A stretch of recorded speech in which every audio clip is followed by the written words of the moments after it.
গল্পের আজকের নতুন গল্প স্বামী বিবেকানন্দের লেখা সুয়েজ খালে হাঙর শিকার। স্বামী বিবেকানন্দ 1863 সালে কলকাতার শিমুলিয়ায় জন্মগ্রহণ করেন। প্রথম জীবনে নাম ছিল নরেন্দ্রনাথ দত্ত, সন্ন্যাস জীবনে নাম নেন বিবেকানন্দ। 1893 সালে তিনি শিকাগোয় ধর্ম মহাসভায় যোগ দিতে যান।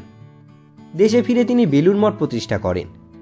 তার রচনাগুলির মধ্যে উল্লেখযোগ্য প্রাচ্য ও পাশ্চাত্য, পরিব্রাজক, বর্তমান ভারত, ভাববার কথা প্রভৃতি।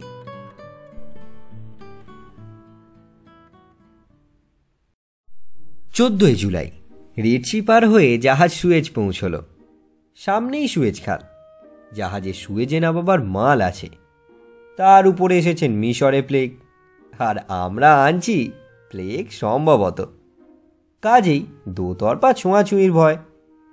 এ ছুঁচ্ছাতে ন্যাটার কাছে আমাদের দিশি ছুঁচ্ছাত কোথায় লাগে? মাল নামবে, কিন্তু সুয়েজের কুলি জাহাজ ছুঁতে পারবে না। জাহাজে খালাসি বেচারাদের আপদ আর কি? তারাই কুলি হয়ে ক্রেনে করে মাল তুলে আলটপকা নিচে সুয়েজি নৌকায় ফেলছে। তারা নিয়ে ডাঙায় যাচ্ছে। কোম্পানির এজেন্ট ছোট লঞ্চে করে জাহাজের কাছে এসেছেন। ওঠবার হুকুম নেই। কাপ্তেনের সঙ্গে জাহাজে নৌকায় কথা হচ্ছে। এ তো ভারতবর্ষ নয় যে, গোড়া আদমি, প্লেগ আইন ফাইন সকলের পার। এখানে ইউরোপের আরম্ভ। স্বর্গে ইঁদুর বাহন প্লেগ পাছে ওঠে, তাই এত আয়োজন। প্লেগ বিষ প্রবেশ থেকে 10 দিনের মধ্যে ফুটে বেরোন, তাই 10 দিনের আটক। আমাদের কিন্তু 10 দিন হয়ে গেছে, ফাঁড়া কেটে গেছে, কিন্তু মিশরি আদমিকে ছুঁলেই আবার 10 দিন আটক। তাহলে আর নেপলসেও লোক নামানো হবে না, মার্শাইতেও নয়। কাজেই যা কিছু কাজ হচ্ছে সবই আলগোছে। ধীরে ধীরে মাল নামাতে সারা দিন লাগবে। রাত্রিতে জাহাজ অনায়াসেই খাল পার হতে পারে, যদি সামনে বিজলি আলো পায়। কিন্তু সে আলো পড়াতে গেলে সুয়েজের লোককে জাহাজ ছুঁতে হবে। ব্যাস 10 দিনের কোয়ারেন্টিন। কাজেই রাতেও যাওয়া হবে না। 24 ঘন্টা এখানেই পড়ে থাকো, এই সুয়েজ বন্দরে। এটি বড় সুন্দর ও প্রাকৃতিক বন্দর। প্রায় 3 দিকে বালির ঢিপি আর পাহাড়। জলও খুব গভীর। জলে অসংখ্য মাছ আর হাঙর ভেসে ভেসে বেড়াচ্ছে। এই বন্দরে আর অস্ট্রেলিয়ার সিডনি বন্দরে যত হাঙর, এমন আর দুনিয়ায় কোথাও নেই। বাগে পেলেই মানুষকে খেয়েছে। চলে নাবে কে? সাপ আর হাঙরের ওপর মানুষেরও যত ক্রোধ, মানুষও বাগে পেলে ওদের ছাড়ে না। সকালবেলা খাবার দাবার আগেই শোনা গেল জাহাজের পেছনে বড় বড় হাঙর ভেসে বেড়াচ্ছে। জলজ্যান্ত হাঙর পূর্বে আর কখনো দেখা যায়নি। গতবারে আসবার সময় সুয়েজে জাহাজ অল্পক্ষণই ছিল, তাও আবার শহরের গায়ে। হাঙরের খবর শুনেই আমরা তাড়াতাড়ি উপস্থিত। সেকেন্ড ক্লাসটি জাহাজের পাছার উপর। সেই ছাদ হতে বারান্দা ধরে কাতারে কাতারে স্ত্রী, পুরুষ, ছেলে মেয়ে ঝুঁকে হাঙর দেখছে। আমরা যখন হাজির হলাম তখন হাঙর মিয়ারা একটু সরে গেছেন। মনটা বড়ই ক্ষুণ্ণ হলো। কিন্তু দেখি যে জলে গাং ধারার মতো এক প্রকার মাছ ঝাঁকে ঝাঁকে ভাসছে, আর একরকম খুব ছোট মাছ জলে থিক থিক করছে। মাঝে মাঝে এক একটা বড় মাছ, অনেকটা ইলিশ মাছের চেহারা, তীরের মতো এদিক ওদিক করে দৌড়াচ্ছে। মনে হলো বুঝি উনি হাঙরের বাচ্চা। কিন্তু জিজ্ঞাসা করে জানলাম তা নয়, ওর নাম বনিটো। পূর্বে ওর বিষয় পড়া গেছিল বটে, এবং মালদ্বীপ হতে উনি শুটকি রূপে আমদানি হন হুঁড়ি চড়ে, তাও পড়া ছিল। ওর মাংস লাল ও বড় সুস্বাদ, তাও শোনা আছে। এখন ওর তেজ আর বেগ দেখে খুশি হওয়া গেল। অত বড় মাছটা তীরের মতো জলের ভিতর ছুটছে, আর সে সমুদ্রের কাঁচের মতো জল। তার প্রত্যেক অঙ্গভঙ্গি দেখা যাচ্ছে। 20 মিনিট আধ ঘন্টা এই প্রকার বনিটো ছুটোছুটি আর ছোট মাছের কিলিবিলি তো দেখা যাচ্ছে। আধ ঘন্টা, 3 কোয়ার্টার, কমে তিতিবিরক্ত হয়ে আসছি। এমন সময় একজন বললে, ওই ওই যে। 10-12 জনে বলে উঠল, ওই আসছে। চেয়ে দেখি দূরে একটা প্রকাণ্ড কালো বস্তু ভেসে আসছে। 5-7 ইঞ্চি জলের নিচে। ক্রমে বস্তুটা এগিয়ে আসতে লাগলো। প্রকাণ্ড থ্যাবড়া মাথা দেখা দিলে। সে গদাই লস্করি চাল, বনিটো শোঁশো তাতে নেই। তবে একবার ঘাড় ফেরালি একটা মস্ত চক্কর হলো। বিভীষণ মাছ গম্ভীর চালে চলে আসছে, আর আগে আগে দু একটা ছোট মাছ, আর কতগুলো ছোট মাছ তার পিঠে গায়ে পেটে খেলে বেড়াচ্ছে। কোনোটা বা জেঁকে তার ঘাড়ে চড়ে বসেছে। ইনি শশাঙ্গপাঙ্গ হাঙর। যে মাছগুলি হাঙরের আগে আগে যাচ্ছে তাদের নাম আরকাটি, পাইলট ফিশ। তারা হাঙর শিকার দেখিয়ে দেয়, আর বোধ হয় প্রসাদটা আসাদটাই পায়। কিন্তু হাঙরের সে মুখ বেদান দেখলে তারা যে বেশি সফল হয় তা বোধ হয় না। যে মাছগুলি আশেপাশে ঘুরছে পিঠে চড়ে বসছে তারা হাঙর চোষক। তাদের বুকের কাছে প্রায় 4 ইঞ্চি লম্বা ও 2 ইঞ্চি চওড়া চ্যাপ্টা গোলপানা একটি স্থান আছে। তার মাঝে যেমন ইংরেজি অনেক রাবারের জুতোর তলায় লম্বা লম্বা জুলি কাটা কিরকিরে থাকে, তেমনই জুলি কাটা কাটা। সেই জায়গাটা ওই মাছ হাঙরের গায়ে দিয়ে চিপসে ধরে, তাই হাঙরের গায়ে পিঠে চড়ে চলেছে দেখায়। এরা নাকি হাঙরের গায়ের পোকামাকড় খেয়ে বাঁচে। এই 2 প্রকার মাছ পরিবেষ্টিত না হয়ে হাঙর চলেন না। আর এদের নিজের সহায় পারিষদ জ্ঞানে কিছু বলেনও না। এই মাছ একটা ছোট হাত সুতোয় ধরা পড়ল। তার বুকে জুতোর তলা একটু চেপে দিয়ে বা তুলতেই সেটা পায়ের সঙ্গে চিপসে উঠতে লাগলো। ওই রকম করে সে হাঙরের গায়ে লেগে যায়। সেকেন্ড ক্লাসের লোকগুলোর বড়ই উৎসাহ। তাদের মধ্যে একজন ফৌজি লোক, তার তো উৎসাহের সীমা নেই। কোথা থেকে জাহাজ খুঁজে একটি ভীষণ বড়শির জোগাড় করলে। সে কুয়োর ঘটিতলার ঠাকুর দাদা, তাতে সেরখানেক মাংস আচ্ছা দড়ি দিয়ে জোর করে জড়িয়ে বাঁধলে। তাতে এক মোটা কাছি বাঁধা হলো। 4 হাত বাদ দিয়ে একখানা মস্ত কাঠ ফাদনার জন্য লাগানো হলো। তারপর ফাদনা শুদ্ধ বড়শি চুপ করে জলে ফেলে দেওয়া হলো। জাহাজের নিচে একখান পুলিশের নৌকা। আমরা আসা পর্যন্ত চৌকি দিচ্ছিল, পাছে ডাঙার সঙ্গে আমাদের কোনো রকম ছোঁয়াছুঁই হয়। সেই নৌকোর উপর আবার 2 জন দিব্যি ঘুমোচ্ছিল, আর যাত্রীদের যথেষ্ট ঘৃণার কারণও হচ্ছিল। এক্ষণে তারা বড় বন্ধু হয়ে উঠল। হাঁকাহাঁকির চোটে আরব মিয়া চোখ মুছতে মুছতে উঠে দাঁড়ালেন। কি একটা হাঙ্গাম উপস্থিত বলে কোমর আটবার জোগাড় করেছেন। এমন সময়ে বুঝতে পারলেন যে এত হাঁকাহাঁকি কেবল তাকে কড়িকাষ্ঠরূপ হাঙর ধরবার ফাতনাটিকে ঠোপ সহিত কিঞ্চিত দূরে সরিয়ে দেবার অনুরোধ ধ্বনি। তখন তিনি নিঃশ্বাস ছেড়ে আখর্ণ বিস্তার হাসি হেসে একটা বল্লির ডগায় করে ঠেলে ঠুলে ফাতনাটাকে তো দূরে ফেললেন। আর আমরা উদ্গ্রীব হয়ে পায়ের ডগায় দাঁড়িয়ে বারান্দায় ঝুঁকে ওই আসে ওই আসে শ্রী হাঙরের জন্য সচকিত নয়নং পশ্যতিতব পন্থানং হয়ে রইলাম। এবং যার জন্যে মানুষ ওই প্রকার ধরফর করে, সে চিরকালই যা করে তাই হতে লাগলো, অর্থাৎ সখী শ্যাম না এলো। কিন্তু সকল দুঃখেরই তো একটা পার আছে। তখন সহসা জাহাজ হতে প্রায় 200 হাত দূরে বৃহৎ ভিস্তির মশকের আকার কি একটা ভেসে উঠল। সঙ্গে সঙ্গে ওই হাঙর ওই হাঙর রব ভেসে এলো। চুপ চুপ, হাঙর পালাবে।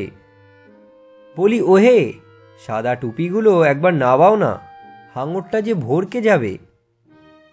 ইত্যাকার আওয়াজ যখন কর্ণকুহরে প্রবেশ করছে, তাবৎ সেই হাঙর লবণ সমুদ্র জন্মা। বড়শি সংলগ্ন শোরের মাংসের তলটি উদারাগ্নিতে ভস্মাবশেষ করবার জন্যে পাল ভরে নৌকোর মতো শোঁ করে সামনে এসে পড়লেন। আর 5 হাত। এইবার হাঙরের মুখ টোপে ঠেকেছে। সে ভীমপুচ্ছ একটু হেলল, সোজা গতি চক্রাকারে পরিণত হলো। যা, হাঙর চলে গেল যে হে। আবার পুচ্ছ একটু বাঁকল, আর সেই প্রকাণ্ড শরীর ঘুরে বড়শি মুখো দাঁড়ালো।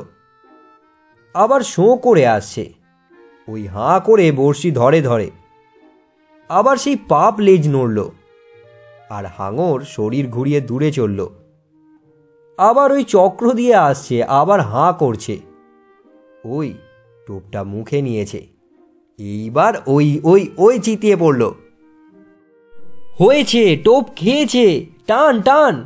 40 থেকে 50 জনে টান মারল প্রাণপণে। কি জোর মাছের, কি ঝটাপট, কি হাঁ! টান টান। জল থেকে এই উঠল, ওই যে জলে ঘুরছে, আবার চিতচ্ছে। টান টান। যা, টোন খুলে গেল, হাঙর তো পালালো। তাই তো হে, তোমাদের কি তাড়াতাড়ি বাপু! একটু সময় দিলে না টোপ খেতে? যেই চিতিয়েছে অমনি কি টানতে হয়? আর গতস্য শোচনা নাস্তি। হাঙর তো বড়শি ছাড়িয়ে চোঁচা দৌড়। আর কাটি মাছকে উপযুক্ত শিক্ষা দিলে কিনা তা খবর পাইনি। মোদ্দা কথা, হাঙর তো চোঁচা, আবার সেটা ছিল বাঘা, বাঘের মতো কালো কালো ডোরা কাটা। যাই হোক, বাঘা বড়শি সন্নিধি পরিত্যাগ করবার জন্য আর কাটি রক্তচোষা অন্তর্দধে। কিন্তু নেহাত হতাশ হবার প্রয়োজন নেই। ওই যে পলায়মান বাঘার গা ঘেঁষে আর একটা প্রকাণ্ড থ্যাবড়া মুখো চলে আসছে। আহা গো, হাঙরদের ভাষা নেই। নইলে বাঘা নিশ্চিত পেটের খবর তাকে দিয়ে সাবধান করে দিত। নিশ্চিত বলতো, দেখো হে, সাবধান, ওখানে একটা নতুন জানোয়ার এসেছে, বড় সুস্বাদু সুগন্ধ মাংস তার, কিন্তু কি শক্ত হাড়। এতকার হাঙরগিরি করছি, কত রকম জানোয়ার জ্যান্ত মরা আধমরা উদরস্থ করেছি, কত রকম হাড়গোড়, ইট পাথর কাঠ টুকরো পেটে পুড়েছি, কিন্তু এ হাড়ের কাছে আর সব মাখম হে, মাখম। এই দেখো না আমার দাঁতের দশা, চুয়ালের দশা কি হয়েছে। বলে একবার সেই আকটি দেশ বিস্তৃত মুখ বেদান করে আগন্তুক হাঙরকে অবশ্যই দেখাতো। সেও প্রাচীন বয়স সুলভ অভিজ্ঞতা সহকারে চ্যাং মাছের পিত্তি, কুঁজো ভেটকির পিলে, ঝিনুকের ঠান্ডা সরুয়া ইত্যাদি সমুদ্রজ মহা ঔষধের কোনো না কোনোটা ব্যবহারের উপদেশ দিতই দিত। কিন্তু যখন ওসব কিছুই হলো না, তখন হয় হাঙরদের অত্যন্ত ভাষার অভাব, নতুবা ভাষা আছে কিন্তু জলের মধ্যে কথা কওয়া চলে না। অতএব যতদিন না কোনো প্রকার হাঙুরে অক্ষর আবিষ্কার হচ্ছে, ততদিন সে ভাষার ব্যবহার কেমন করে হয়। অথবা বাঘা মানুষ ঘেঁষা হয়ে মানুষের ধাত পেয়েছে, তাই থ্যাবরাকে আসল খবর কিছুই না বলে মুচকি হেসে ভালো আছো তো হে বলে সরে গেল। আমি একাই ঠকবো? আগে যান ভাগীরথ শঙ্খ বাজাইয়ে, পাছু পাছু যান গঙ্গা। শঙ্খধ্বনি তো শোনা যায় না, কিন্তু আগে আগে চলেছেন পাইলট ফিশ, আর পাছু পাছু প্রকাণ্ড শরীর নাড়িয়ে আসছেন থ্যাবরা। তার আশেপাশে নৃত্য করছেন হাঙর চোষা মাছ। আহা, ও লোভ কি ছাড়া যায়! 10 হাত দরিয়ার উপর ঝিকঝিক করে তেল ভাসছে, আর খুশবু কত দূর ছুটছে তা থ্যাবরাই বলতে পারে। তার উপর সে কি দৃশ্য! সাদা লাল জর্দা এক জায়গায়, আসল ইংরেজি শুয়োরের মাংস, কালো প্রকাণ্ড বড়শির চারিধারে বাঁধা, জলের মধ্যে রং বেরঙের গোপীমণ্ডল মধ্যস্থ কৃষ্ণের ন্যায় দোল খাচ্ছে। এবার সব চুপ, নড়োচড়ো না, আর দেখো তাড়াতাড়ি করো না। মোদ্দা কথা, কাছির কাছে কাছেই থেকো। ওই বড়শির কাছে কাছেই ঘুরছে, টোপটা মুখে নিয়ে নেড়েচেড়ে দেখছে, দেখুক, চুপ। এইবার চিত হলো, ওই যে আরে গিলছে, চুপ, গিলতে দাও। তখন থ্যাবরা অবসরক্রমে আড়ে হয়ে টোপ উদরস্থ করে যেমন চলে যাবে, অমনি পড়ল টান। বিস্মিত থ্যাবরা মুখ ঝেড়ে চাইলে সেটাকে ফেলে দিতে, উল্টো উৎপত্তি, বড়শি গেল বিঁধে, আর উপরে ছেলে বুড়ো জোয়ান দে টান কাচি ধরে। ওই হাঙরের মাথাটা জল ছাড়িয়ে উঠল। টান ভাই টান! ওই যে প্রায় আধখানা হাঙর জলের উপর। বাপ কি মুখ! ও যে সবটাই মুখ আর গলা হে! টান, ওই সবটাই জল ছাড়িয়েছে। ওই যে বড়শিটা বিঁধেছে, ঠোঁট এফোর ওপর হয়ে গেছে। থাম থাম, ও আরো পুলিশ মাঝি, ওর লেজের দিকে একটা দড়ি বেঁধে দাও তো, নইলে যে এত বড় জানোয়ার টেনে তোলা দায়। সাবধান হয়ে ভাই, ও লেজের ঝাপটায় ঘোড়ার ঠ্যাং ভেঙে যায়।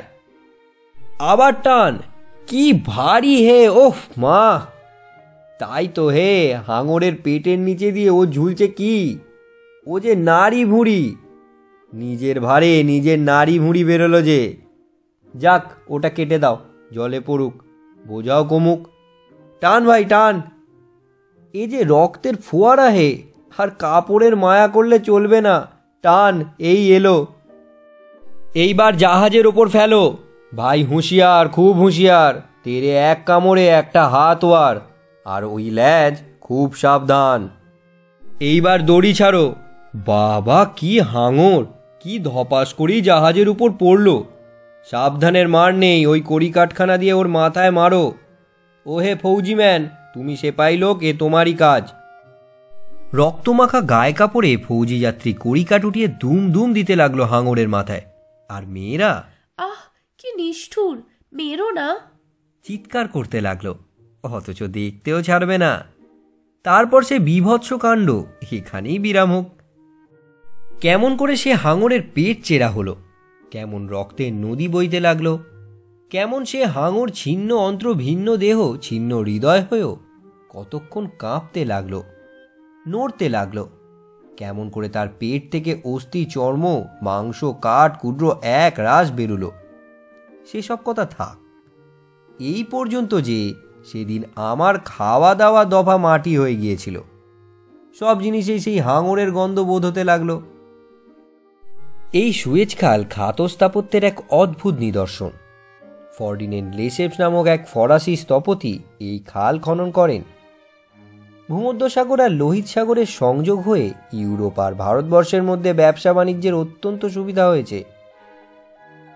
মানবজাতির উন্নতির বর্তমান অবস্থার জন্য যতগুলি কারণ প্রাচীনকাল থেকে কাজ করছে, তার মধ্যে বোধহয় ভারতের বাণিজ্য সর্বপ্রধান। অনাদিকাল হতে উর্বরতার আর বাণিজ্য শিল্পে ভারতের মতো দেশ কি আর আছে? দুনিয়ার যত সুতির কাপড়, তুলা, পাট, নীল, লাক্ষা, চাল, হিরে, মতি ইত্যাদির ব্যবহার 100 বছর আগে পর্যন্ত ছিল, তা সমস্তই ভারতবর্ষ হতে যেত। তাছাড়া উৎকৃষ্ট রেশমি, পশমিনা, কিংখাব ইত্যাদি এদেশের মতো কোথাও হতো না। আবার লবঙ্গ, এলাচ, মরিচ, জায়ফল, জৈত্রী প্রভৃতি নানাবিধ মশলার স্থান ভারতবর্ষ। কাজেই অতি প্রাচীনকাল হতেই যে দেশ যখন সভ্য হতো, তখন ওই জিনিসের জন্য ভারতের উপর নির্ভর। এই বাণিজ্য দুটি প্রধান ধারায় চলত, একটি ডাঙাপথে আফগানি ইরানি দেশ হয়ে, আর একটি জলপথে রেড সি হয়ে। সিকান্দার শাহ ইরান বিজয়ের পর নিয়ারকুশ নামক সেনাপতিকে জলপথে সিন্ধু নদের মুখ হয়ে সমুদ্র পার হয়ে লোহিত সমুদ্র দিয়ে রাস্তা দেখতে পাঠান। বাবিল, ইরান, গ্রিস, রোম প্রভৃতি প্রাচীন দেশের ঐশ্বর্য যে কত পরিমাণে ভারতের বাণিজ্যের উপর নির্ভর করত, তা অনেকেই জানে না। রোম ধ্বংসের পর মুসলমানি বোগদাদ ও ইতালীয় ভিনিস ও জেনোয়া ভারতীয় বাণিজ্যের প্রধান পাশ্চাত্য কেন্দ্র হয়েছিল। যখন তুর্কেরা রোম সাম্রাজ্য দখল করে ইতালীয়দের ভারত বাণিজ্যের রাস্তা বন্ধ করে দিলে, তখন জেনোয়া নিবাসী কলম্বাস আটলান্টিক পার হয়ে ভারতে আসবার নতুন রাস্তা বার করার চেষ্টা করেন। এর ফল আমেরিকা মহাদ্বীপের আবিষ্ক্রিয়া। আমেরিকায় পৌঁছেও কলম্বাসের ভ্রম যায়নি যে এ ভারতবর্ষ নয়। সেই জন্যই আমেরিকায় আদিম নিবাসীরা এখনও ইন্ডিয়ান নামেই অভিহিত। বেদে সিন্ধুদের সিন্ধু, ইন্দু দুই নামেই পাওয়া যায়। ইরানিরা তাকে হিন্দু, গ্রিকরা ইন্ডুস করে তুললে তাই থেকে ইন্ডিয়া, ইন্ডিয়ান। মুসলমানি ধর্মের অভ্যুদয়ে হিন্দু দাঁড়ালো, কালা মানে খারাপ, যেমন এখন নেটিভ। এদিকে পর্তুগিজরা ভারতের নতুন পথ আফ্রিকা বেড়ে আবিষ্কার করলে ভারতের লক্ষ্মী পর্তুগালের উপর সদয়া হলেন। পরে ফরাসি, ওলন্দাজ, দিনেমার, ইংরেজের ঘরে ভারতের বাণিজ্য, রাজস্ব সমস্তই তাই ইংরেজ এখন সকলের উপর বড় জাত। তবে এখন আমেরিকা প্রভৃতি দেশে ভারতের জিনিসপত্র অনেক স্থলে ভারত অপেক্ষাও উত্তম উৎপন্ন হচ্ছে, তাই ভারতের আর তত কদর নেই। এ কথা ইউরোপীয়রা স্বীকার করতে চায় না। ভারত নেটিভ পূর্ণ, ভারত যে তাদের ধন সভ্যতার প্রধান সহায় ও সম্বল, সে কথা মানতেও চায় না, বুঝতেও চায় না। আমরাও বোঝাতে কি ছাড়ব? ভেবে দেখো কথাটা কি। ওই যারা চাষাভূষা, তাঁতি, জোলা ভারতের নগণ্য মানুষ্য, বিজাতি বিজিত, স্বজাতি নিন্দিত ছোট জাত, তারাই আবহমান কাল নীরবে কাজ করে যাচ্ছে। তাদের পরিশ্রম ফলও তারা পাচ্ছে না। কিন্তু ধীরে ধীরে প্রাকৃতিক নিয়মে দুনিয়াময় কত পরিবর্তন হয়ে যাচ্ছে। দেশ সভ্যতা প্রাধান্য ওলট পালট হয়ে যাচ্ছে। হে ভারতের শ্রমজীবী, তোমরা নীরব অনবরত নিন্দিত পরিশ্রমের ফলস্বরূপ বাবিল, Iran, Alexandria, Greece, Rome, Venice, Genoa, Baghdad, Samarkand, Spain, Portugal, ফরাসি, দিনেমার, ওলন্দাজ ও ইংরেজের ক্রমান্বয়ে আধিপত্য ঐশ্বর্য। আর তুমি কে ভাবে এ কথা? স্বামীজি তোমাদের পিতৃপুরুষ 2খানা দর্শন লিখেছেন, 10খানা কাব্য বানিয়েছেন, 10টা মন্দির করেছেন। তোমাদের ডাকের চোটে গগন ফাটছে, আর যাদের রুধিস্রাবে মানুষ্য জাতির যা কিছু উন্নতি, তাদের গুণগান কে করে? লোকজয়ী ধর্মবীর, রণবীর, কাব্যবীর সকলের চোখের উপর, সকলের পূজ্য, কিন্তু কেউ যেখানে দেখে না, কেউ যেখানে একটা বাহবা দেয় না, যেখানে সকলে ঘৃণা করে, সেখানে বাস করে অপার সহিষ্ণুতা, অনন্ত প্রীতি ও নির্ভীক কার্যকারিতা। আমাদের গরিবরা ঘর দুয়ারে দিনরাত যে মুখ বুজে কর্তব্য করে যাচ্ছে, তাতে কি বীরত্ব নেই? বড় কাজ হাতে এলে অনেকেই বীর হয়। 10,000 লোকের বাহবার সামনে কাপুরুষও অক্লেশে প্রাণ দেয়, ঘোর স্বার্থপর ও নিষ্কাম হয়। কিন্তু অতি ক্ষুদ্র কার্যে সকলের অজান্তেও যিনি সেই নিঃস্বার্থতা, কর্তব্যপরায়ণতা দেখান, তিনিই ধন্য। সে তোমরা ভারতের চিরপদলিত শ্রমজীবী, তোমাদের প্রণাম করি। এ সুয়েজ খালও অতি প্রাচীন জিনিস। প্রাচীন মিশরের ফেরো বাদশাহের সময় কতকগুলি লবণাম্বু জলাখাতের দ্বারা সংযুক্ত করে উভয় সমুদ্রস্পর্শী এক খাত তৈয়ার হয়। মিশরের রোম রাজ্যের শাসনকালের মধ্যে ওই খাত মুক্ত রাখবার চেষ্টা হয়। পরে মুসলমান সেনাপতি ওমরু মিশর বিজয় করে ওই খাতের বালুকা উদ্ধার ও অঙ্গ প্রত্যঙ্গ বদলে এক প্রকার নতুন করে তোলেন। তারপর বড় কেউ কিছু করেননি। তুরস্ক সুলতানের প্রতিনিধি মিশর খেদিব ইসমাইল ফরাসিদের পরামর্শে অধিকাংশ ফরাসি অর্থে এই খাত খনন করেন। এই খালের মুশকিল হচ্ছে যে মরুভূমির মধ্যে দিয়ে যাবার দরুন পূর্ণ বালিতে ভরে যায়। এই খাতের মধ্যে বড় বাণিজ্য জাহাজ একখানি একেবারে যেতে পারে। শুনেছি যে অতি বৃহৎ রণতরী বা বাণিজ্য জাহাজ একেবারেই যেতে পারে না। এখন একখানি জাহাজ যাচ্ছে, আরও একখানি আসছে। এ দুয়ের মধ্যে সংঘাত উপস্থিত হতে পারে। এই জন্যে সমস্ত খালটি কতগুলি ভাগে বিভক্ত করা হয়েছে এবং প্রত্যেক ভাগের 2 মুখে কতকটা স্থান এমনভাবে প্রশস্ত করে দেওয়া আছে যাতে 2-3খানি জাহাজ একত্রে থাকতে পারে। ভূমধ্য সাগর মুখে প্রধান আফিস, আর প্রত্যেক বিভাগেই রেল স্টেশনের মতো স্টেশন। সেই প্রধান আফিসে জাহাজটি খালে প্রবেশ করা মাত্রই ক্রমাগত তারে খবর যেতে থাকে, কখানি আসছে কখানি যাচ্ছে, এবং প্রতি মুহূর্তে তারা কে কোথায় তা খবর যাচ্ছে এবং একটি বড় নকশার উপর চিহ্নিত হচ্ছে। একখানি সামনে যদি আরেকখানি আসে, এজন্য এক স্টেশনের হুকুম না পেলে আরেক স্টেশন পর্যন্ত জাহাজ যেতে পায় না। এই সুয়েজ খাল ফরাসিদের হাতে, যদিও খাল কোম্পানির অধিকাংশ শেয়ার এখন ইংরেজদের, তথাপি সমস্ত কার্য ফরাসিরাই করে। এটি রাজনৈতিক মীমাংসা।